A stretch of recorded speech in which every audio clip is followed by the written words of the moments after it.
नमस्कार दोस्तों, मैं आपके अपने चैनल पर आपका स्वागत करती हूँ। आज का जो टॉपिक है वो है ह्यूरिस्टिक के विधि के अवगुण यानी लिमिटेशन ऑफ ह्यूरिस्टिक मेथड या डीमेरिट्स ऑफ ह्यूरिस्टिक मेथड। जैसे हम लोग को पता है कि पिछले वीडियो में हमने ह्यूरिस्टिक विधि क्या होता है, उसका क्या गुण है, हम लोग ने देखा था। इस विधि में हम क्या देखें, लिमिटेशन यानी ह्यूरिस्टिक विधि का क्या क्या लिमिटेशन है, क्या उसका अवगुण होता है। अब हम इसमें देखेंगे।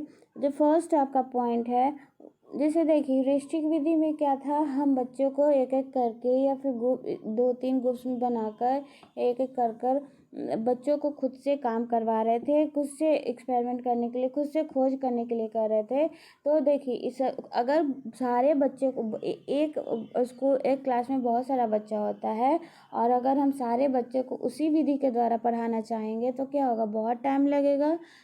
पहला पॉइंट, बहुत टाइम लगेगा। दूसरा पॉइंट, उतना इक्विपमेंट हमारे पास नहीं होगा तो बहुत खर्चा आएगा। तीसरा, टाइम कंज्यूमिंग भी है। और फोर्थ हो जाएगा क्या, सारा पाठ हम नहीं पढ़ा सकते। और फिफ्थ है आपका क्या, सारा बच्चा का मानसिक जो होता है एबिलिटी सेम नहीं होता, इसीलिए बच्चा अगर हम करवाते भी है तो क्या होगा, बच्चा इसमें असफल होने का चांस बहुत हद तक बढ़ जाता है। तो हम लोग पॉइंट्स देखते हैं। पहला है, संपूर्ण पाठ्यक्रम को इस विधि द्वारा नहीं पढ़ाया जा सकता। यानी कि अगर हम चाहें कि पूरा पाठ्यक्रम ही इस विधि के द्वारा पढ़ाएं तो ये संभव नहीं है, क्योंकि ये टाइम कंज्यूमिंग है, टाइम लेने वाला विधि होता है।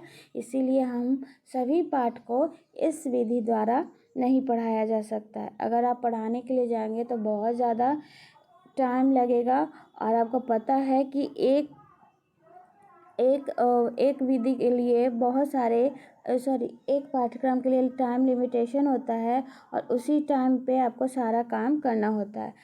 अगर क्योंकि टीचर्स के ऊपर सिलेबस को ख़त्म करने का भी डिपेंडेंसी होती है, यानी उनका दायित्व होता है। तो हम इस विधि के द्वारा क्या करेंगे, पूरा पाठ्यक्रम को पूरा नहीं कर सकते।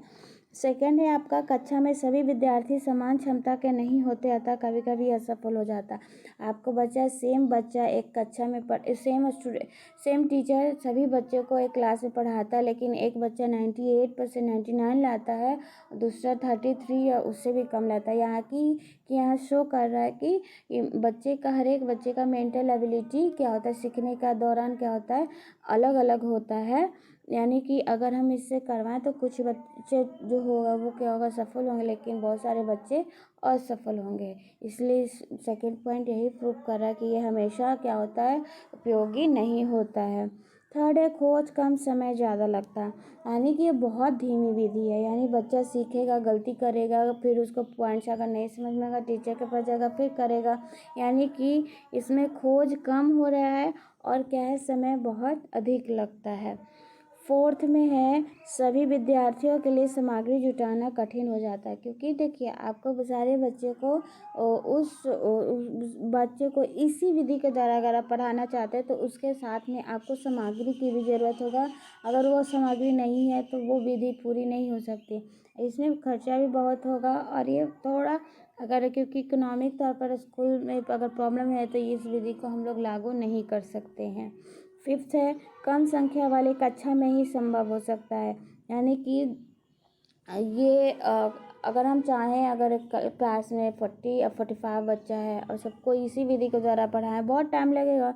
दूसरा क्या है कि यानी कि अगर बच्चा मान लीजिए कक्षा में 20 या 25 है, तब तो 1 या 2 दिन में हम करवा सकते हैं। लेकिन वहीं 40-50 बच्चा है तो हम इस विधि को कराने में 5-6 दिन का टाइम लगेगा, यानी टाइम बहुत यहाँ लगेगा।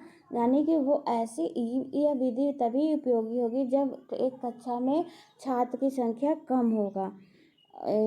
6 पॉइंट है, बालक का मस्तिष्क अपरिपक्व होता है, अतः वह समस्या का हल ज्ञात नहीं कर पाता। यानी कि इस समय जो बालक का जैसे जूनियर मिडिल में ही ले लिया जाए तो बच्चे का उतना डेवलप मस्तिष्क नहीं होता है, ब्रेन कॉग्निशन लेवल उतना ऊपर नहीं होता है। इसीलिए क्या है, हर समस्या का कोई एक बच्चा, कुछ ही बच्चा क्या सॉल्व कर पाएंगे, बाकी बच्चे क्या असफल हो जाएंगे।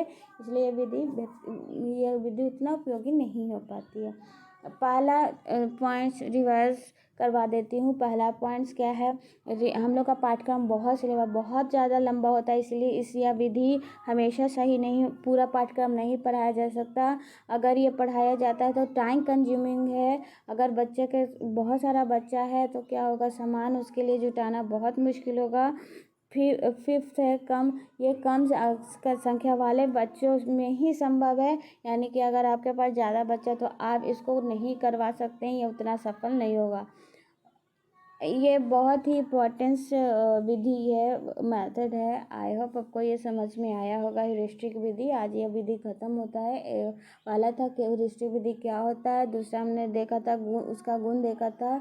आज हम लोग ने क्या देखा, ह्यूरिस्टिक विधि के अवगुण को देखा।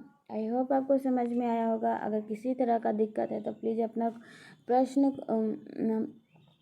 कमेंट बॉक्स में पूछ सकते हैं। I hope, thank you and have a good day.